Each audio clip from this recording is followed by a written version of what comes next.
Welcome to NTV sports. Rohit శర్మను కాదని హార్దిక్ పాండ్యాను కెప్టెన్గా ముంబై ఇండియన్స్ ఇటీవల నియమించిన విషయం తెలిసిందే. ఇది తీవ్ర చర్చనీయాంశమైంది.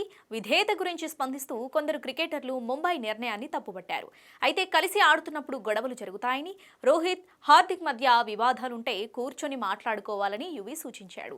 ముంబైతో పాటు భారత జట్టులో కీలక ఆటగాళ్లుగా ఉన్న వారిద్దరి మధ్య ఏమైనా ఈగో సమస్యలుంటే వాటిని పక్కన పెట్టి దేశం కోసం గొప్పగా పోరాడాలని యువరాజ్ సింగ్ అన్నారు. ఇక రోహిత్ గొప్ప నాయకుడు. అతడు 5 ఐపీఎల్ ట్రోఫీలను సాధించాడు. ఇటీవల జరిగిన వరల్డ్ కప్ లో జట్టును ఫైనల్ కు చేర్చాడు. ఐపీఎల్ టీమిండియా అత్యుత్తమ సారథుల్లో రోహిత్ ఒకరు. అయితే అతడి వర్క్ లోడ్ గురించి కూడా మనం ఆలోచించాలి. ఇక ఆటగాళ్లు కలిసి ఆడుతున్నప్పుడు గొడవలు జరుగుతూ ఉంటాయి. అయితే హార్దిక్, రోహిత్ మధ్య సమస్య ఉంటే దాని గురించి వారు కూర్చొని తప్పక మాట్లాడుకోవాలని సూచించారు. ముంబై ఇండియన్స్ తరపున హార్దిక్ తన అత్యుత్తమ ప్రదర్శన చేయడంలో రోహిత్ పాత్ర కీలకం. మరోవైపు హార్దిక్ మంచి ఫినిషర్. దేశం తరపున ఆడుతున్నప్పుడు మిగిలిన విషయాల్ని పక్కన పెట్టి వారిద్దరూ అత్యుత్తమ ఆటను ప్రదర్శించాలి అని యువరాజ్ అన్నాడు.